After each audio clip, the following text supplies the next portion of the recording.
आपका मेरे चैनल भक्ति का ज्ञान में हार्दिक स्वागत है।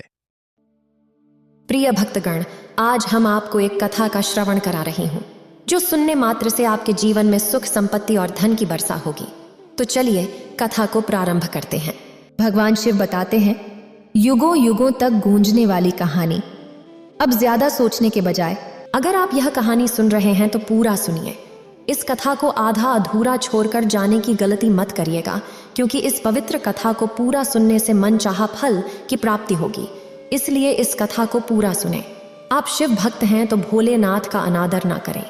चलिए अगली कहानी की शुरुआत करते हैं। संपूर्ण मानव जाति एक दौड़ में लगी हुई है। एक ऐसी दौड़ जो कभी पूरी नहीं होती, जो उसके जन्म के साथ शुरू होती है और मरने तक उसका पीछा नहीं छोड़ती। लेकिन क्या आपने कभी सोचा है कि यह दौड़ किस चीज की है? जरा ठहर कर खुद से पूछिए कि आप किसके पीछे दौड़ रहे हैं और क्या यह दौड़ कभी पूरी हो सकती है?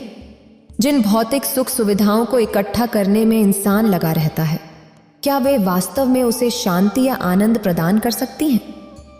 सिकंदर ने मरने से पहले अपने सभी मंत्रियों से कहा था कि जब मेरी अर्थी उठाई जाए तो मेरा शरीर ढका हुआ नहीं होना चाहिए। मेरी हथेलियां खुली होनी चाहिए ताकि सारी दुनिया देख सके कि जो सिकंदर पूरी दुनिया को जीत सकता था, वह भी अपने साथ कुछ नहीं ले जा सका।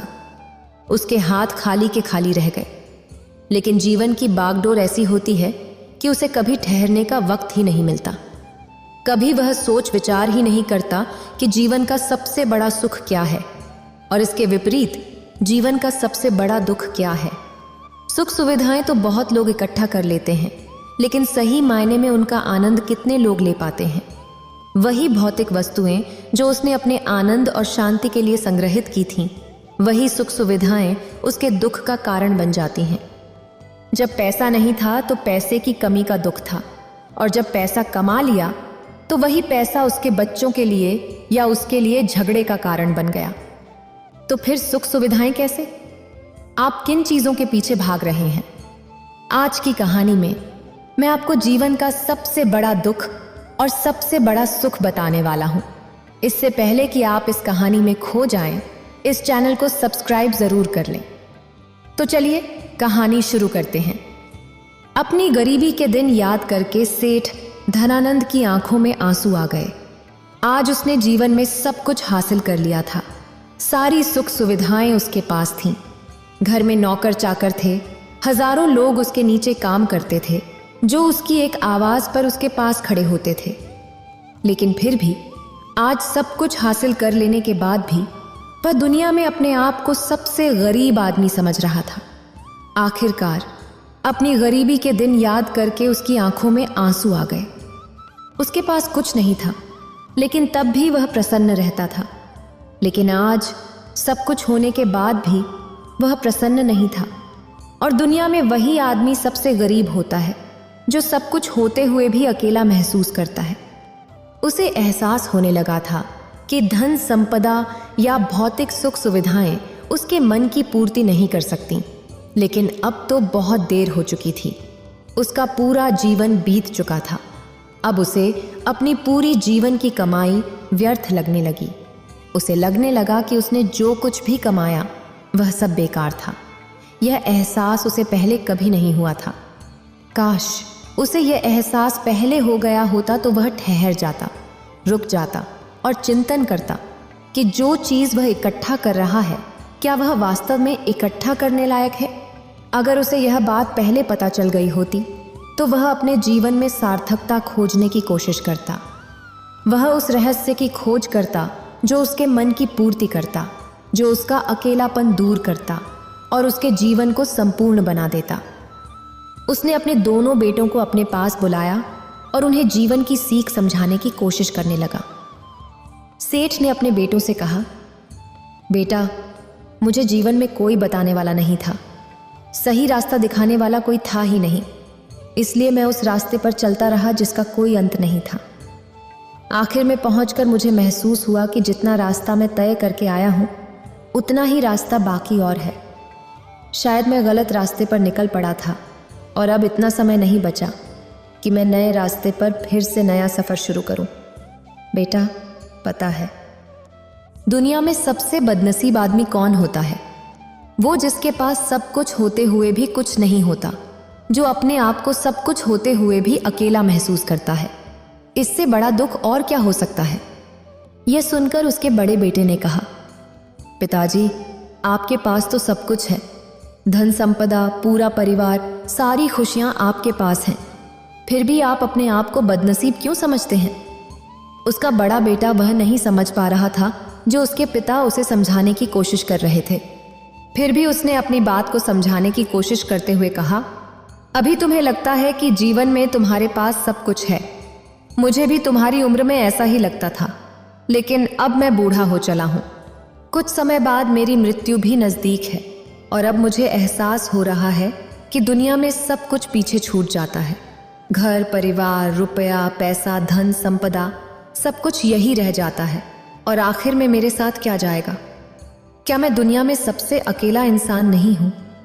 क्या मैं दुनिया का सबसे बदनसीब आदमी नहीं हूं, जिसके पास सब कुछ होते हुए भी वह अपने साथ कुछ भी नहीं ले जा सकता? सेठ के बेटे ने सेठ से सवाल पूछा, पिताजी, फिर दुनिया में क्या इकट्ठा करना चाहिए? ऐसे तो हर इंसान अकेला ही होता है। कौन इंसान इस दुनिया की सुख सुविधाएं या फिर अपना परिवार साथ लेकर जाता है?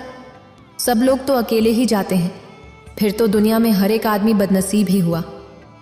यही सवाल सेठ के मन में भी उठ रहा था, लेकिन उसके पास खुद इसका कोई जवाब नहीं था, तो वह अपने बेटे को क्या उत्तर देता। इसीलिए उसने अपने बेटे से कहा, बेटा, मैं खुद इस सवाल का जवाब तलाश रहा हूं। अगर एक आदमी के पास सब कुछ होते हुए भी वह अकेला है और उन भौतिक सुख सुविधाओं का आनंद नहीं ले पा रहा है, तो वह सबसे बड़ा दुख है। मैं मानता हूं दुनिया का सबसे बड़ा दुख यही है कि आपके पास सब कुछ होते हुए भी आप अकेलापन महसूस करें। लेकिन इसके विपरीत दुनिया का सबसे बड़ा सुख क्या हो सकता है? इस सवाल का जवाब मुझे भी नहीं पता। इसीलिए मैं चाहता हूं कि मेरे मरने से पहले जिस सवाल का जवाब मुझे नहीं मिला, वह जवाब तुम अपने जीवन में ढूंढो। और यकीन मानो, अगर तुमने अपने जीवन में इस सवाल का जवाब ढूंढ लिया तो तुम दुनिया के सबसे सुखी इंसान कहलाओगे। यह कहानी सुनाकर गुरु ने अपने शिष्यों से सवाल पूछा, दुनिया में सबसे बड़ा सुख क्या होता है? सभी शिष्य ध्यानपूर्वक अपने गुरु की यह कहानी सुन रहे थे। संध्या का समय था। धीमी धीमी हवा चल रही थी, जिससे पेड़ की पत्तियां हिल रही थीं। आसमान में पक्षी चहचहा रहे थे। सूर्य अस्त होने को आया था। सभी शिष्य अपने गुरु से इस सवाल का जवाब जानना चाहते थे, लेकिन इससे पहले ही गुरु ने अपने शिष्यों से सवाल पूछ लिया।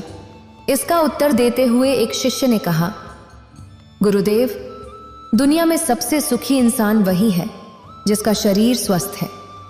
अगर आपके शरीर में बीमारियां हैं तो आपके पास कितनी भी भौतिक सुख सुविधाएं हों, वे आपके लिए व्यर्थ हैं। और इसके विपरीत, अगर आपका शरीर स्वस्थ है तो चाहे आपके पास कुछ भी न हो, फिर भी आप अपने जीवन में सुखी रहेंगे।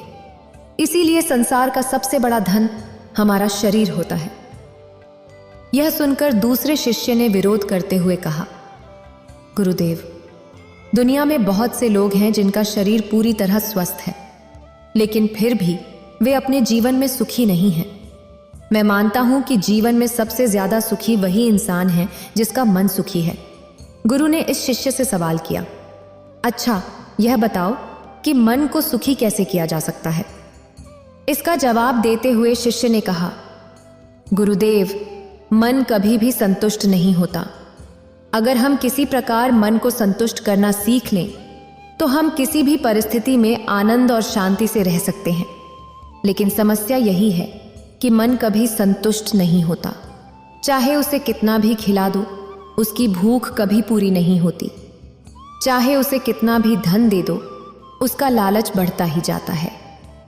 अब गुरु ने सभी शिष्यों को समझाना शुरू किया। गुरु ने कहा, अज्ञानता के कारण मनुष्य कभी यह समझ नहीं पाता कि उसका मन हमेशा से खाली था, लेकिन व्यर्थ की चिंताएं और व्यर्थ के लक्ष्य बनाकर उसने अपने मन को बांध लिया। जिस मन की प्रवृत्ति हमेशा खाली रहने की थी, उसने उस मन को कूड़े कचरे से भर लिया। इसीलिए वह मन, जो बचपन में हर चीज और हर खेल में आनंद ढूंढ लेता था और अकेले में भी आनंद पूर्वक और शांतिपूर्वक रहता था। अब सब कुछ मिल जाने के बाद भी हमेशा दुखी रहता है। लेकिन अगर इंसान सिर्फ वर्तमान में जीना सीख ले, बस इतना सा होश रख ले कि उसे हमेशा वर्तमान में रहना है, ना तो भविष्य की कल्पनाओं में, ना अतीत की यादों में, सिर्फ वर्तमान में रहकर इस एक सूत्र से वह अपने पूरे जीवन को बदल सकता है। वर्तमान में रहकर सभी सूक्ष्म सुखों का आनंद पूर्ण होश और पूर्ण आनंद के साथ लेना। हर एक चीज का आनंद लेना ही जीवन को सुखी बना सकता है। हम हर चीज को, हर काम को, हर रिश्ते को आधे अधूरे मन से निभाते हैं। जैसे कि खाना खाते समय हमारा दिमाग कहीं और होता है, हमारा शरीर कहीं और होता है, और इसीलिए जब शरीर और मन में दूरी पैदा होती है तो उससे तनाव पैदा होता है। अगर आपका शरीर, मन और मस्तिष्क सभी एक जगह पर संगठित होना सीख लें तो फिर आप अपने जीवन में उस शांति और आनंद का अनुभव कर पाएंगे जो बड़े बड़े योगी पहाड़ों में तपस्या करके प्राप्त करते हैं। लेकिन इसके लिए जीवन में ज्ञान के प्रकाश का उदय होना बहुत आवश्यक है, क्योंकि अज्ञानता में आप अपने मन को कभी नहीं समझ पाएंगे। मन को समझना इस दुनिया का सबसे कठिन कार्य होता है। अगर आप अपने मन को जबरदस्ती वर्तमान में खींच कर लाने की कोशिश करेंगे तो आप बहुत जल्दी परेशान हो जाएंगे। यह कार्य धीरे धीरे बड़ी निष्ठा और प्रेम के साथ किया जाता है, बड़े धैर्य के साथ किया जाता है। अगर आप इसे जबरदस्ती करने की कोशिश करेंगे तो आप तनाव में आ जाएंगे, आप बहुत जल्दी हार मान लेंगे। इसलिए धीरे धीरे कदम बढ़ाते हुए आगे बढ़ें, मंजिल सामने ही है। गुरु ने सभी शिष्यों से कहा कि अब हम ध्यान करेंगे।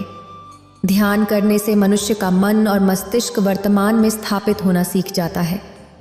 धीरे धीरे प्रतिदिन ध्यान का अभ्यास करने से वह उस आनंद और शांति का अनुभव कर पाता है जो सांसारिक वस्तुओं में कहीं नहीं मिलता, जो किसी भौतिक सुख सुविधा में नहीं मिलता।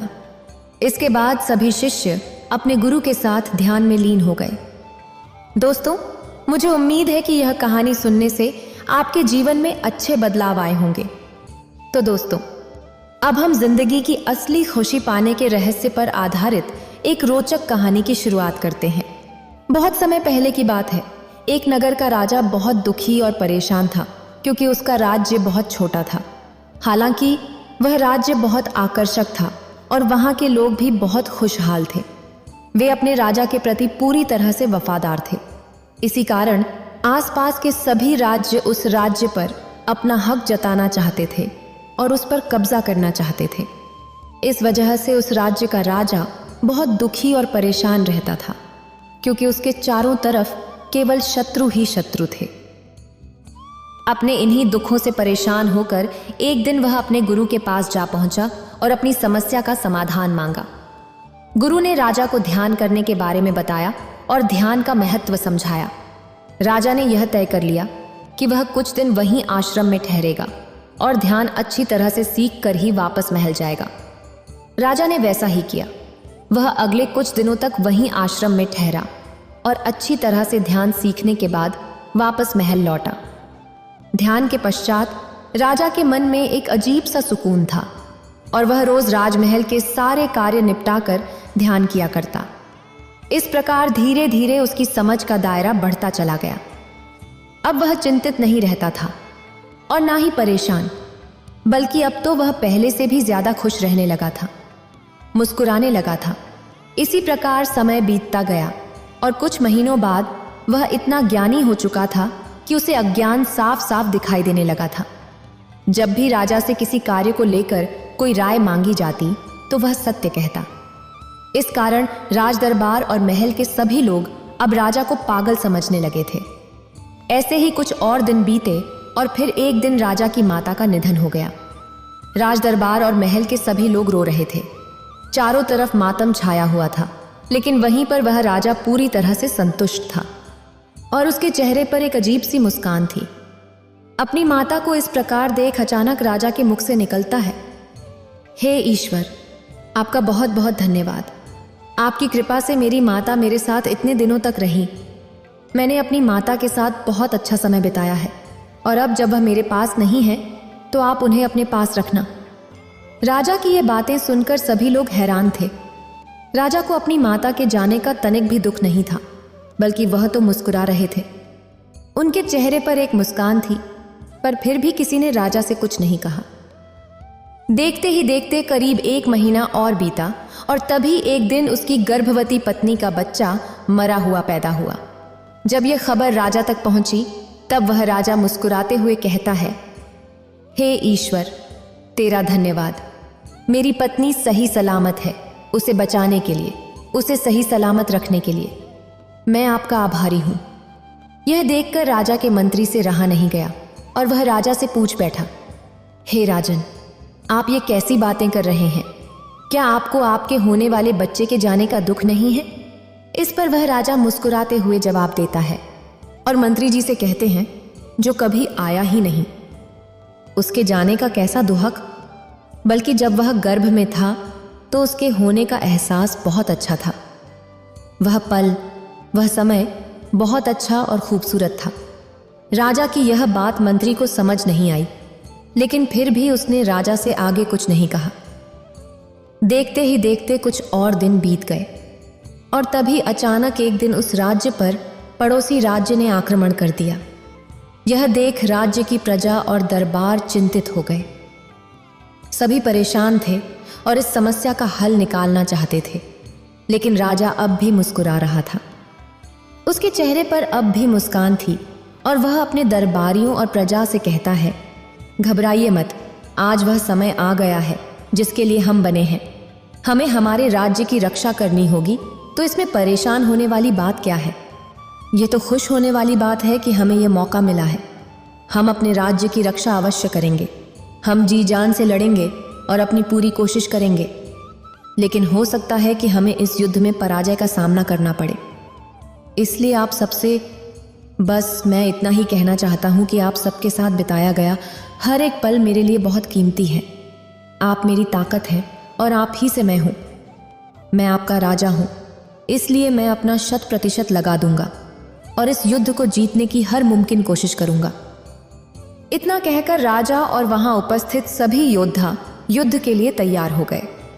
सभी लोग युद्ध भूमि पर पहुंचे और करीब 2 दिनों तक घमासान युद्ध हुआ। राजा ने बहुत बहादुरी से लड़ाई की, उसके सैनिक भी बहादुरी से लड़े, लेकिन उस छोटे से राज्य की सेना बड़े राज्य की सेना का सामना नहीं कर पाई। 2 दिनों के अथक प्रयास के बाद और कई वीर सैनिकों को खोने के बाद वे युद्ध हार गए। राजा को बंदी बना लिया गया और दूसरे राजा के सामने पेश किया गया, लेकिन वह राजा अब भी संतुष्ट था।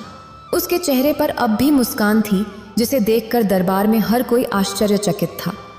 हर कोई जानना चाहता था कि आखिर राजा की मुस्कान का कारण क्या है, और उस राजा की मुस्कान देखकर दूसरा राजा भी कुछ समझ नहीं पा रहा था। तभी उसने पूछा, तुम हार चुके हो और फिर भी मुस्कुरा रहे हो, क्या तुम्हें डर नहीं लगता? आज तुम मेरे सामने इसलिए पेश किए गए हो कि मैं तुम्हें मौत की सजा दूं। क्या तुम अपने जीवन की भीख नहीं मांगोगे? इस पर बंदी राजा ने उत्तर दिया, हे राजन, मैं अपने जीवन की भीख क्यों मांगू? मैं पूरी तरह से संतुष्ट हूं और बहुत खुश हूं। दूसरा राजा प्रश्न करते हुए कहता है, परंतु क्यों? जिस राज्य के तुम राजा थे, अब वह राज्य तुम्हारा नहीं रहा, बल्कि अब तो वह मेरा हो चुका है। इसके बाद भी तुम्हें कोई गम नहीं, कोई दुहक नहीं। आखिर ऐसा क्यों? इस पर बंदी राजा उत्तर देते हुए कहता है, हे राजन, मैं आज बहुत खुश हूं क्योंकि आप जैसे परमवीर योद्धा और महान राजा की देखरेख में आज से मेरी पूरी प्रजा सुरक्षित रहेगी और अपने जीवन में आगे विकास करेगी। भला इससे बेहतर और क्या हो सकता है? जो जिम्मेदारियां अब तक मेरे ऊपर थीं, जिन्हें मुझे पूरा करना था, अब वे आपके कंधों पर हैं। अब मैं उन जिम्मेदारियों से मुक्त हो चुका हूं, तो यह खुश होने वाली बात नहीं है। आज मैंने यह भी समझ लिया है कि इस दुनिया में न तो कोई राजा होता है और न ही कोई भिखारी। यहाँ तो बस हालात होते हैं जो किसी को राजा और किसी को भिखारी बनाते हैं, और ये समय बहुत तेजी से बदलता है।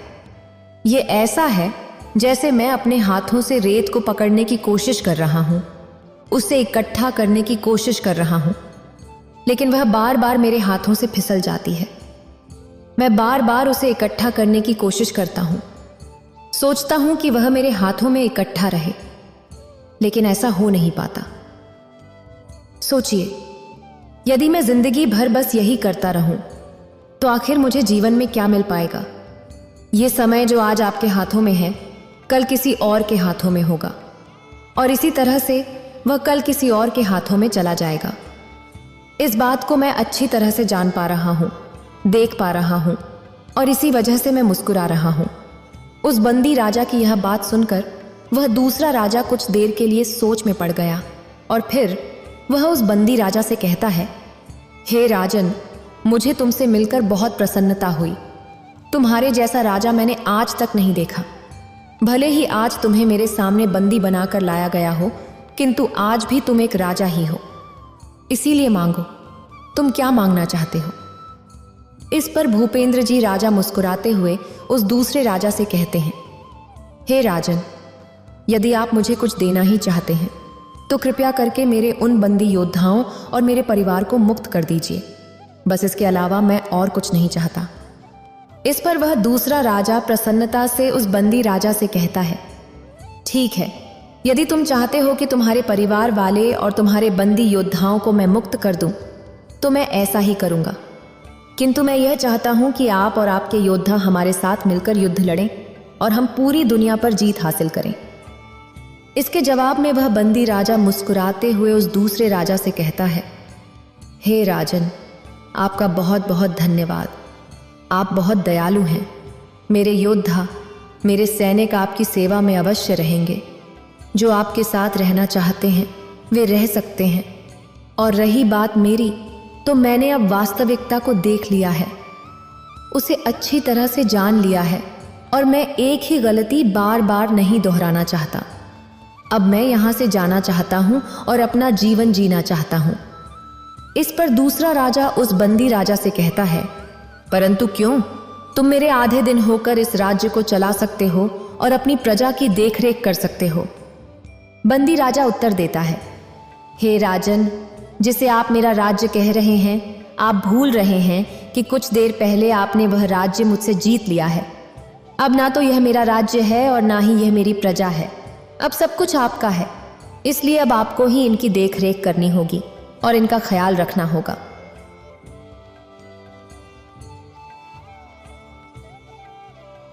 बंदी राजा की बात सुनकर दूसरा राजा खुशी खुशी उसे रिहा कर देता है। इसके बाद वह राजा अपनी पत्नी को लेकर वहां से चला जाता है। वह राज्य की सीमा पर जाकर एक छोटी सी कुटिया बनाता है और वहीं पर वह और उसकी पत्नी रहकर ध्यान साधना करते हैं। साथ ही राजा कुछ युवाओं को युद्ध की कला का अभ्यास भी कराता है, जिससे उनका गुजारा चलता है।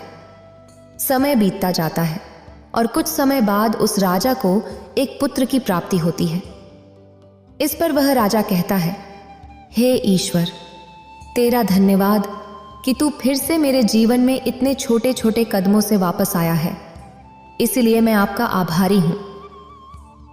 कुछ और दिन बीतते हैं और वह राजा एक मंदिर के बाहर जाकर बैठता है। वह कभी किसी मंदिर के भीतर नहीं जाता था, हमेशा मंदिर की सीढ़ियों पर ही बैठा रहता था। तभी वह देखता है कि कुछ लोग मंदिर में जाकर प्रार्थना कर रहे हैं।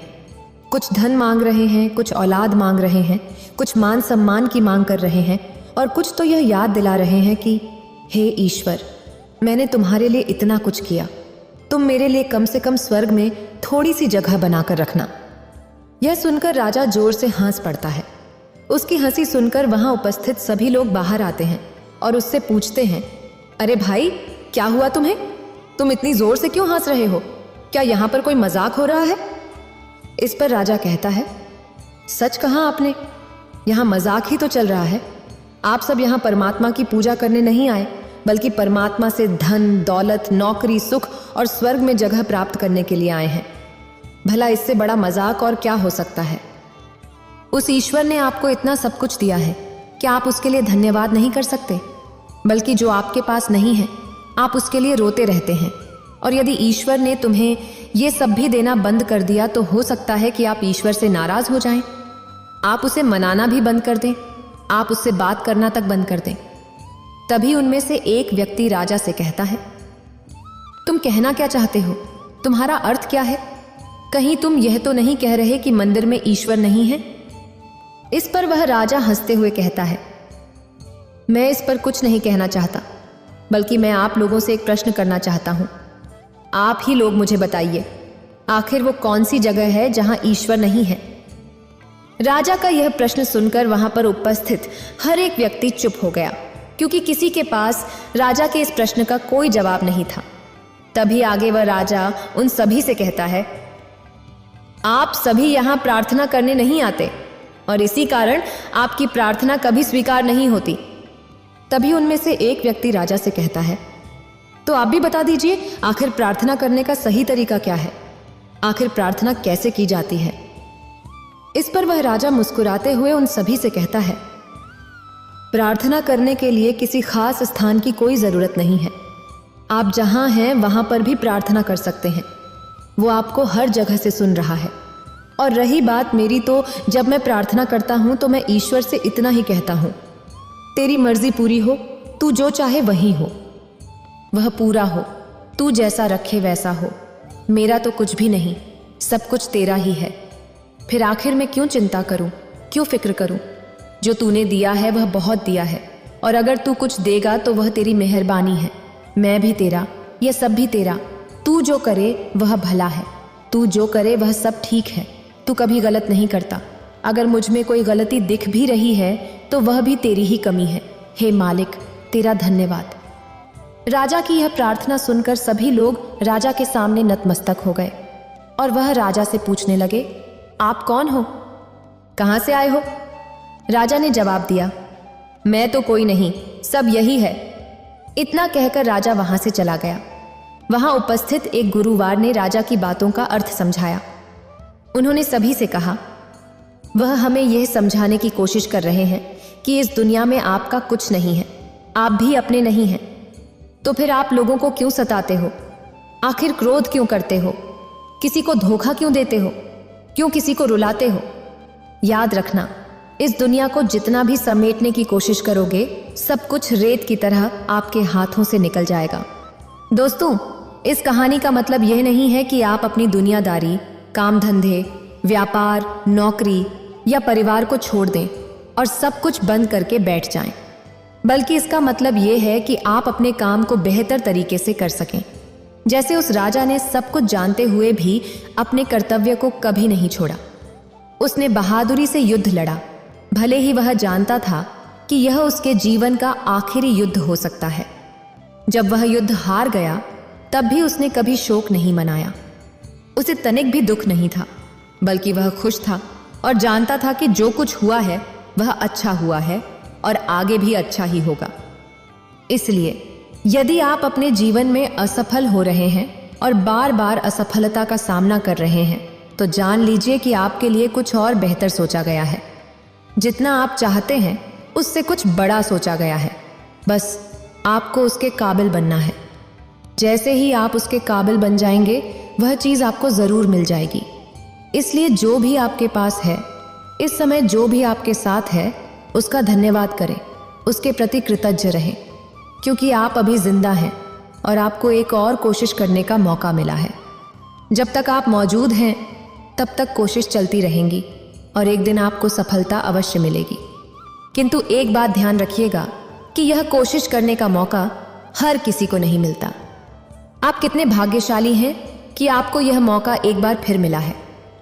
इस मौके को हाथ से न जाने दें, इसका इस्तेमाल करें, उस ईश्वर का धन्यवाद करें और अपनी राह में आगे बढ़ें, क्योंकि वह यही चाहता है कि आप आगे बढ़ते रहें और अपनी मंजिल तक पहुंचें। वह आपको और बेहतर बनाना चाहते हैं, इसीलिए उन्होंने आपको असफलता का सामना कराया है। वह जानते हैं कि अगर आप आज ही सफल हो गए तो भविष्य में उस बड़ी सफलता को हासिल नहीं कर पाएंगे। यही वजह है कि आपको असफलता का सामना करना पड़ रहा है। इसीलिए इस असफलता से डरे नहीं, बल्कि सफल होने के लिए आगे बढ़ें और अपनी मंजिल को हासिल करें। अगर आपको ये वीडियो अच्छी लगी हो तो लाइक करें और शेयर करें और मेरे चैनल भक्ति का ज्ञान को सब्सक्राइब करें। आपका धन्यवाद।